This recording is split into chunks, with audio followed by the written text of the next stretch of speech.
SSP Life Science channel. Today I am going to discuss about the structure of plasmid. आज हम plasmid के बारे में पढ़ रहे हैं. तो प्लाज्मिड के बारे में हम बात करते हैं.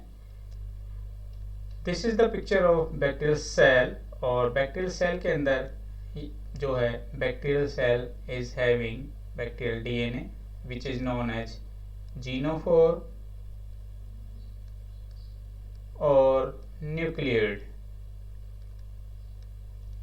जैसा कि मैंने आपको पिछले वीडियो में बताया था कि बैक्टीरियल सेल के क्रोमोसोम या बैक्टीरियल DNA को जीनोफोर या न्यूक्लियोइड भी कहते हैं. और उसके अलावा बैक्टीरियल क्रोमोसोम में के अलावा एक्स्ट्रा क्रोमोसोमल DNA भी होता है जिसे हम प्लाज्मिड कहते हैं. तो ये this is the picture of plasmid. यहाँ पे आपको प्लाज्मिड दिखाई दे रहा है. ठीक है. तो ये प्लाज्मिड जो सेल है ये डबल हेलिकल सर्कुलर प्लाज्मिड होता है. ठीक है. आगे हम इसके फीचर्स के बारे में बात करते हैं. It is autonomously replicating circular extrachromosomal DNA which is known as plasmid. The term plasmid was first introduced by American molecular biologist Joshua Lederberg in 1952. The episome is a plasmid. Episome जो है plasmid ही है and capable of inserting DNA into the host chromosome. अगर plasmid का कोई part host के chromosome यानी कि bacterial DNA के में इंसर्ट हो जाता है then it is known as episome. तब इसको एपिसोम कहते हैं. Because of their ability to transfer DNA from one bacterium to another, so plasmids are extensively used in recombinant DNA technology. तो इनको जो है रिकॉम्बिनेंट DNA टेक्नोलॉजी में इनको एक्सटेंसिवली यूज किया जाता है. आगे हम बात करते हैं. Plasmids can be broadly classified into conjugative plasmid and non-conjugative plasmid. तो प्लाज्मिड को हमने कॉन्जुगेटिव प्लाज्मिड और नॉन कॉन्जुगेटिव प्लाज्मिड में डिवाइड किया है. यानी कि इनमें कॉन्जुगेशन होता है या फिर नहीं होता है. इस तरह से हमने डिवाइड किया है. सबसे पहले हम बात करते हैं कॉन्जुगेशन यानी कि संयुग्मन. Conjugative plasmids have a set of transfer और ट्राजीन. इनके अंदर ट्रांसफर या ट्राजीन जो होते हैं इसके अंदर प्रेजेंट होते हैं which promotes sexual conjugation between different bacterial cell. Conjugative plasmids are incapable of initiating conjugation. इनमें कॉन्जुगेशन के इनिशिएट करने की कैपेसिटी नहीं होती है. Hence they can be transferred only with the assistant of conjugative plasmids. An intermediate class of plasmids are mobilizable plasmid. एक intermediate class और होती है प्लाज्मिड की जिसे हम कहते हैं mobilizable plasmid यानी कि एक जगह से दूसरी जगह मूव करने वाला plasmid. They promote their conjugation by a helper plasmid. तो इस तरह के जो intermediate plasmid होते हैं इनको एक helper plasmid की रिक्वायरमेंट होती है. आगे हम बात करते हैं types of plasmid. तो अब हम types of plasmid के बारे में बात करते हैं कि किस तरह से इनको क्लासीफाई किया है. तो these are based on the functions of plasmid. Plasmid के फंक्शन के बेसिस पे हमने इसको क्लासिफाई किया. Are classified into different type. अब वो कौन कौन से टाइप है आइए हम उसके बारे में डिस्कस करते हैं. वो है सबसे पहला है फर्स्ट एफ प्लाज्मिड या fertility factor. F plasmids contain tra genes. Tra means transfer genes which is responsible for conjugation and result in the expression of sex pili. तो ये सेक्स फिलाई फॉर्मेशन में ये पार्टिसिपेट करते हैं. और सेकेंड पॉइंट है F plasmid are actively involve in bacterial conjugation. ये bacterial conjugation में भी इन्वॉल्व होते हैं. Hence they are called conjugative factor. इसलिए हम इनको कॉन्जुगेटिव फैक्टर्स भी कहते हैं. सेकेंड प्लाज्मिड है आर प्लाज्मिड. आर प्लाज्मिड या फिर resistance factor. R plasmid contains genes that provide resistance against antibiotics. Antibiotic के अगेंस्ट रेजिस्टेंस प्रोवाइड करता है. और पॉइजन्स के अगेंस्ट भी ये आर प्लाज्मिड रेजिस्टेंस प्रोवाइड करता है. आगे हम बात कर रहे हैं टाइप्स ऑफ प्लाज्मिड की. तो आगे नेक्स्ट प्लाज्मिड है कोल प्लाज्मिड या फिर हम इसको कह सकते हैं colicinogenic factors. Col plasmid contain genes that produce some bacterial toxins. ये वो जीन होते हैं इनके अंदर जो कि टॉक्सिन प्रोड्यूस करते हैं और which kill another harmful strains of bacteria. ठीक है. Is which is known as bacteriocins. ये जो टॉक्सिन्स प्रोड्यूस करते हैं कोल्ड प्लाज्मिड फैक्टर वाले प्लाज्मिड्स, ठीक है, तो ये जो टॉक्सिन प्रोड्यूस करते हैं उसे हम कहते हैं बैक्टीरियोसीन्स। फॉर एग्जांपल इस तरह के बैक्टीरियोसीन्स में एग्जांपल है colicins. Colicin is produced by E coli bacteria, whereas vibriosins is produced by Vibrio cholerae। एक और टाइप का प्लाज्मिड है जिसे हम बोलते हैं मेटाबॉलिक और डिग्रेडेटिव प्लाज्मिड। मेटाबॉलिक और degradative plasmid contain a gene that produce some metabolic enzyme, कुछ मेटाबॉलिक एंजाइम प्रोड्यूस करता है, ठीक है। They can be transmitted through conjugation together with F plasmid. ये एफ प्लाज्मिड के साथ कॉन्जुगेशन में ट्रांसफर होते हैं। नेक्स्ट प्लाज्मिड है virulence plasmid. Virulence plasmid turns the bacterium into pathogen. ये वो वायरुलेंस प्लाज्मिड होते हैं जो बैक्टीरिया को पैथोजेनिक फॉर्म में कन्वर्ट कर देते हैं और ये रोग कैरेक्टर है या वायरुलेंस प्लाज्मिड की तरह जो है वायरुलेंस प्लाज्मिड के कारण ये पैथोजन की तरह बिहेव करने लगते हैं। So they are responsible for carrying the information which cause disease. तो ये जो है वो इंफॉर्मेशन लिए रहते हैं जिनकी वजह से ये डिजीज कॉज करते हैं। नेक्स्ट प्लाज्मिड है सुइसाइडल प्लाज्मिड। ये suicide plasmid, these plasmid get transferred to the another bacterial cell but don't replicate further। तो ये जो है ये दूसरी बैक्टीरियल सेल में ट्रांसफर होते हैं बट आगे वो रेप्लिकेट नहीं होते। इस तरह के प्लाज्मिड को हम सुइसाइडल प्लाज्मिड कहते हैं। आगे हम बात करते हैं कि प्लाज्मिड में एक और नई इंफॉर्मेशन जिसे हम कहते हैं plasmid copy number. What is plasmid copy number? Plasmid copy number होते हैं these are the number of molecules of an individual plasmid that may normally be found in single bacteria. तो जितने कॉपी नंबर ऑफ प्लाज्मिड होते हैं वो एक single bacterial cell में present होते हैं, तो उन नंबर्स को हम कहते हैं copy number. So they are referred to as copy number. तो कॉपी नंबर जो है कई बार आपके लोगों के एग्जाम में पूछ लिया जाता है ये क्या होता है। अब इसमें दो तरह की कैटेगरी हमने बनाई है, एक है लो कॉपी नंबर या फिर हम कहते हैं स्ट्रिंजेंट प्लाज्मिड। सेकेंड कैटेगरी है हाई कॉपी नंबर और रिलैक्स प्लाज्मिड्स, ठीक है। तो अब पहले बात करते हैं लो कॉपी नंबर प्लाज्मिड की। तो these are having copy number hardly ever 1, जबकि हाई कॉपी नंबर प्लाज्मिड या रिलैक्स प्लाज्मिड की बात करते हैं these are also having multiple copies per cell. तो ये जो है ये लो कॉपी नंबर वाले एक में एक ही कॉपी प्रेजेंट होती है, जैसे एक बैक्टीरियल सेल है, ठीक है, इसके अंदर सिंगल बैक्टीरियल जो है प्लाज्मिड प्रेजेंट होता है। और हम बात करें अगर मल्टीपल कॉपी प्लाज्मिड की, तो एक बैक्टीरियल सेल के अंदर जो प्लाज्मिड की कॉपी होती है मल्टीपल कॉपीज होती है। इस तरह से मल्टीपल कॉपीज प्लाज्मिड की प्रेजेंट होती है। तो ये जो है दीज आर प्लाज्मिड्स, ठीक है। तो ये जो है रिलैक्स प्लाज्मिड्स है, और जबकि ये जो है जो आपको सामने ये प्लाज्मिड है ये सिंगल कॉपी में या मोर देन 1 to 2 तक नंबर होते हैं इनके, तो इसको हम लो कॉपी नंबर प्लाज्मिड कहते हैं।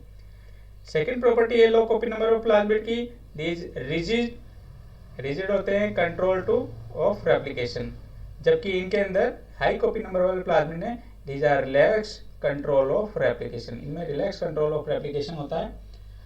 आगे बात करते हैं copy number either low copy number वाले प्लाज्मिड की, copy number either controlled by और correlated with the replication of chromosomal DNA molecule. तो इनका जो कोरिलेशन है क्रोमोसोमल डीएनए के साथ में होता है, जबकि high copy number plasmid DNA का रेप्लिकेशन होता है it is not dependent on host cell chromosomal DNA. Host cell के क्रोमोसोमल डीएनए रेप्लिकेशन पे डिपेंड नहीं होता है। नेक्स्ट आगे बात करते हैं लो कॉपी प्लाज्मिड जो होते हैं ये replicates only, these replicates only once और ट्वाइस, एक या दो बार ही रेप्लिकेट करते हैं ड्यूरिंग द सेल डिवीजन। जबकि हम high copy number plasmid DNA की बात करें तो this replicates repeatedly until a proper number is reached. Next point है लो कॉपी नंबर प्लाज्मिड, ये सिंगल कॉपी प्लाज्मिड, ये single copy plasmid have a partitioning system. इनमें एक पार्टीशनिंग सिस्टम प्रेजेंट होता है so as to ensure segregation of duplicated copies to different daughter cells, ठीक है। जबकि इसके अंदर हाई कॉपी नंबर प्लाज्मिड या रिलैक्स प्लाज्मिड की बात करें तो there is no such partitioning system is present, ठीक है, इसी तरह का पार्टीशनिंग सिस्टम इनमें नहीं होता है। लो कॉपी प्लाज्मिड की बात करते हैं तो these are having high molecular weight and conjugative property, whereas high copy number plasmid generally have low molecular weight and non-conjugative property। तो ये जो है इस तरह से लो कॉपी प्लाज्मिड और हाई कॉपी प्लाज्मिड जो है इनके बीच में हमने डिफरेंस देखा। तो आगे चलते हैं अब हम बात करते हैं बैक्टीरियल सेल के ऑर्गेनल्स की। उसमें नेक्स्ट ऑर्गेनल है वो है mesosome. These are convoluted and multi-laminated membranous bodies। ये convoluted multi-membranous bodies होती हैं। These are formed as invaginations of plasma membrane। ये बैक्टीरियल सेल की जो प्लाज्मा मेम्ब्रेन होते हैं उसके इन्वेजिनेशन से बनते हैं। Mesosome develop sometimes in relation to the nuclear body and often form the sites of cross wall formation। ये these form the sites of cross wall formation की साइट बनाते हैं इन ग्राम पॉजिटिव बैक्टीरिया। अब हम बात करते हैं टाइप्स ऑफ मीजोसोम की। these are having various types। उनमें से कुछ इंपॉर्टेंट टाइप है जैसे septal mesosome, they function in formation of cross wall during cell division. Second है lateral mesosome, they are present in a more random fashion, ठीक है। now this is the figure of mesosome. ये mesosome का structure है। इसमें single mesosome हमने एक figure बनाया तो इसमें आप देखेंगे कि ये सेल वाल से इस तरह से अटैच है, सेल मेम्ब्रेन है, ठीक है, और सेल मेम्ब्रेन जो अंदर की ओर इनफोल्डेड होके इनफोल्डेड साइटोप्लाज्मिक मेम्ब्रेन और ट्यूब्यूल्स बनाती है, ठीक है। तो एक बैक्टीरियल सेल के अंदर हम देखें तो बैक्टीरियल सेल के अंदर जिस तरह से जैसे ये मीजोसोम आपके सामने ये दिखा है, ठीक है, तो ये मीजोसोम जो होते हैं एक भी हो सकता है और एक से ज़्यादा भी होते हैं और ये अलग अलग तरह के डिफरेंट टाइप के फंक्शंस करते हैं। कुछ जगह न्यूक्लियर डिवीजन में पार्टिसिपेट करते हैं, कुछ जगह ये रेस्पिरेटरी ऑर्गेनल की तरह भी काम आते हैं, ठीक है। चलिए आगे देखते हैं functions of mesosomes. Functions of mesosome हम देखते हैं कि क्या फंक्शंस होते हैं मीजोसोम्स के। तो सबसे फर्स्ट फंक्शन है this are compartmenting of DNA. DNA का कंपार्टमेंट बनाते हैं। It is involve in the mechanism responsible for compartmenting of DNA at cell division. Cell division के टाइम कंपार्टमेंट बनाते हैं, ठीक है, डीएनए का, एंड स्पोरुलेशन। और ये दोनों ही सेल डिवीजन और स्पोरुलेशन के टाइम में डीएनए कंपार्टमेंट फॉर्म करते हैं। Next function is site of respiratory enzyme. तो ये जो है रेस्पिरेटरी एंजाइम की साइट पे होते हैं। They provide increase membrane surface.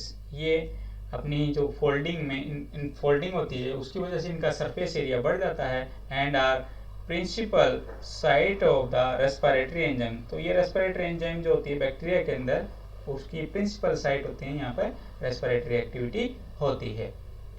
आगे हम बात करते हैं अब next organelle that is endospore, ठीक है। ये बैक्टीरियल सेल के अंदर बनता है, ठीक है, ये रेजिस्टेंट कंडीशन के अंदर फॉर्म होता है। तो हम उसकी प्रॉपर्टी देखते हैं।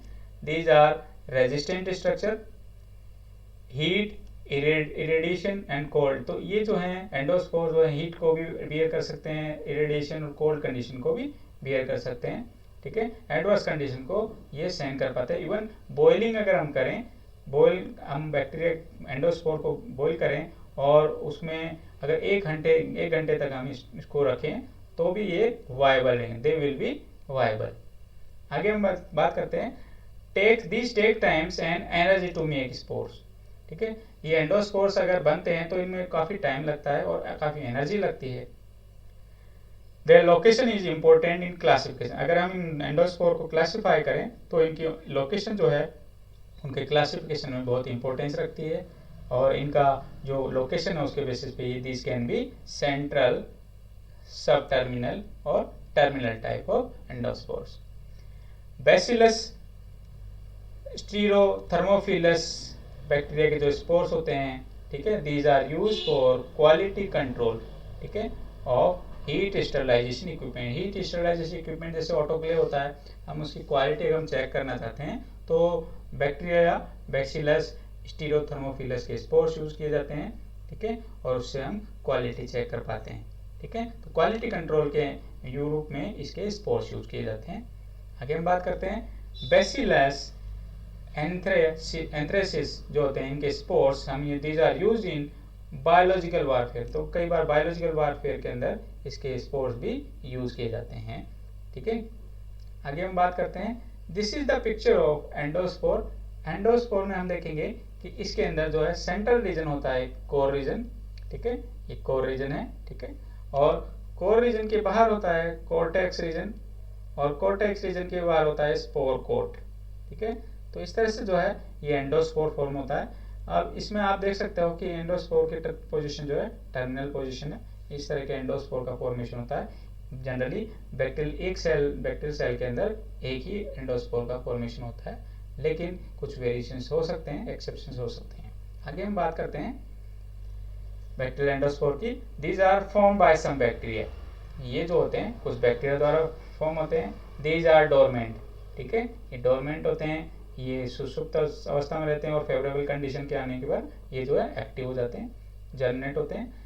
These are resistant to numerous environment. कई तरह के एनवायरमेंटल कंडीशन के थ्रू ये जो है ये रेजिस्टेंट होते हैं। जैसे कुछ है हाई हीट कंडीशन में भी सर्वाइव करते हैं, रेडिएशन, केमिकल एंड डेसिकेशन, इस तरह की कंडीशन में भी ये सर्वाइव कर पाते हैं, ठीक है। ड्राई कंडीशन के अंदर भी सर्वाइव कर पाते हैं, ठीक है। तो अब हम एंडोस्पोर की स्ट्रक्चर के बारे में डिस्कस करते हैं कि these spores are surrounded by covering of exosporium. इसकी जो बहुत कवरिंग होती है उसको हम कहते हैं एक्सोस्पोरियम। आगे हम बात करते हैं thick layers of protein form the spore coat. जो स्पोर कोट होता है उसकी थिक लेयर होती है, वो इसका फॉर्मेशन होता है। उसके बाद में cortex it is beneath the coat. Coat के ठीक नीचे जो है कोर्टेक्स की लेयर होती है, जो कि थिक पेप्टिडोग्लाइकन की बनी होती है। Core has nucleoid and ribosomes. Core वाले रीजन में न्यूक्लियोइड और राइबोसोम्स प्रेजेंट होते हैं। और अगर स्पोर इस तरह के एंडोस्पोर का फॉर्मेशन होता है तो एंडोस्पोर में आप देखेंगे कि इनकी जो लोकेशन होती है इसके बेसिस पे हमने इसको क्लासिफाई किया था। अगर एंडोस्पोर बीच में सेंटर में हो, ठीक है, तो ये जो है सेंट्रल एंडोस्पोर कहलाता है, ठीक है। अगर इस तरह की सोलन फॉर्म में हो तो सोलन स्पोरेंजियम का फॉर्मेशन होता है, टर्मिनल तरह की कंडीशन होती है, ठीक है, सोलन स्पोरेंजियम होता है। और अगर इस तरह की कंडीशन हो टर्मिनल, ठीक है, तो इसको हम कहते हैं टर्मिनल एंडोस्पोर, ठीक है। यहाँ सोलन है, इस फूली हुई स्ट्रक्चर है, इसलिए हम इसको सोलन स्पोरेंजियम कहेंगे। और यहाँ पर जो है यहाँ फूली हुई संरचना है, सोलन स्पोरेंजियम नहीं है, यहाँ पे एंडोस्पोर की पोजीशन जो है टर्मिनल है, ठीक है, इसलिए हम इसको टर्मिनल एंडोस्पोर कहेंगे, ठीक है। उसके बाद में टर्मिनल से थोड़ा सा दूर बीच में न टर्मिनल कंडीशन में इस तरह की जो इंटरमीडिएट कंडीशन होती है इसको हम कहते हैं सब टर्मिनल एंडोस्पोर स्ट्रक्चर, ठीक है। तो ये एंडोस्पोर की अलग अलग स्ट्रक्चर्स होती हैं। आगे हम बात करते हैं कि what make an endospore so resistant. Endospore को ऐसी कौन सी स्ट्रक्चर है जो इनको रेजिस्टेंट बनाती है। वो स्ट्रक्चर वो जो केमिकल कंपोनेंट है कैल्शियम, ठीक है। Calcium is complex with dipicolinic acid. Dipicolinic acid is also known as DPA, ठीक है। डाइपिकोलिनिक एसिड के साथ जो है ये कॉम्प्लेक्स होता है जो इसको रेजिस्टेंट बनाता है। डिफरेंट तरह के एनवायरमेंटल कंडीशन जो रेजिस्टेंट कंडीशन होती है उसको से इसको प्रोटेक्ट करता है। आगे हम बात करते हैं small acid soluble DNA binding proteins, ठीक है, SASPs, ठीक है, ये इसके अंदर प्रेजेंट होती हैं जिसकी वजह से ये इसमें रेजिस्टेंस होती है। उसके बाद में बात करते हैं डिहाइड्रेटेड कोर। जो इसका कोर वाला रीजन जो होता है वो डिहाइड्रेटेड होता है, इस वजह से भी ये एंडोस्पोर रेजिस्टेंट होते हैं, ठीक है। स्पोर कोट एंड एक्सोस्पोरियम जो होती है इसकी लेयर जो होती है इसको प्रोटेक्ट करने का काम करती है। इस वजह से एंडोस्पोर जो है लंबे समय तक जो है ये प्रोटेक्ट बने रहते हैं, ठीक है। तो आइए, तो दोस्तों आपको ये समझ में आया होगा। अब तक जो हमने पढ़ा ये आपको अच्छा लगा तो हमारे वीडियो को लाइक कीजिए, अपने दोस्तों के साथ सब्सक्राइब कीजिए। Thank you.